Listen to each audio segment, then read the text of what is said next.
Le RGPD, c'est le Règlement général sur la protection des données. C'est une nouvelle loi européenne qui change un peu les règles qui s'appliquent aux entreprises, aux administrations qui gèrent des données personnelles. Ça sert à encadrer la manière dont elles vont utiliser ces données personnelles. C'est notamment pour ça que vous recevez peut-être en ce moment des dizaines et des dizaines de mails de toutes les entreprises auprès desquelles vous avez un compte qui vous demandent d'accepter leurs nouvelles conditions d'utilisation parce que le RGPD dit bien il faut qu'il y ait consentement.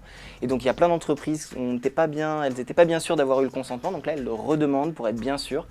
Ça c'est à cause du RGPD.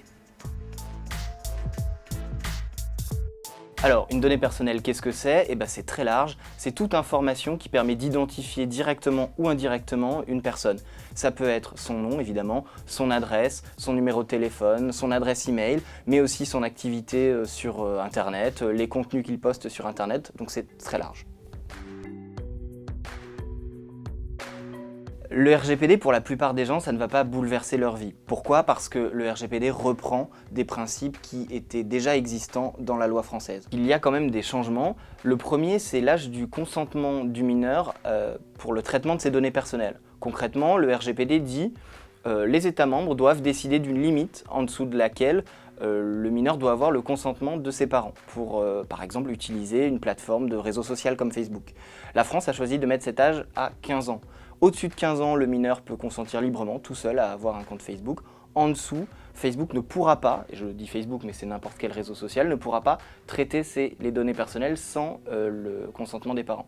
Le deuxième changement pour les gens suite au RGPD, c'est le droit à la portabilité des données. C'est un principe qui veut que si j'utilise un service, je dois pouvoir récupérer toutes mes données, les transférer à un autre service.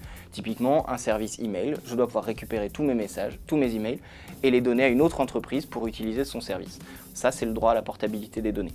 Le troisième gros changement, c'est que désormais les entreprises doivent avoir des conditions d'utilisation, c'est-à-dire des règles du jeu qui encadrent la manière dont elles utilisent les données personnelles, claires et surtout concises. Pour l'instant, de ce qu'on a vu, ça n'est pas respecté, mais on verra comment ça se passe dans le futur. Alors pour les entreprises, le RGPD c'est vraiment un gros bouleversement parce que ça les oblige à être capables à n'importe quel moment de prouver que toutes les données personnelles dont elles disposent ont été recueillies légalement, qu'elles ont eu le consentement de l'utilisateur, qu'elles les gardent bien sécurisées. Bref, c'est tout un tas de précautions et de mécanismes que les entreprises doivent mettre en place qui n'existaient pas du tout auparavant et c'est pour ça que certaines entreprises sont un petit peu inquiètes. Le but du RGPD, c'est de mettre des limites à la manière dont nos données sont exploitées et aujourd'hui, c'est un pan majeur de l'économie numérique d'aujourd'hui. Donc c'est difficile de savoir si le RGPD va vraiment bouleverser ça, il y a peu de chance. Cependant, il prévoit des sanctions qui sont beaucoup plus importantes qu'auparavant et ça donne au texte une vraie force de frappe.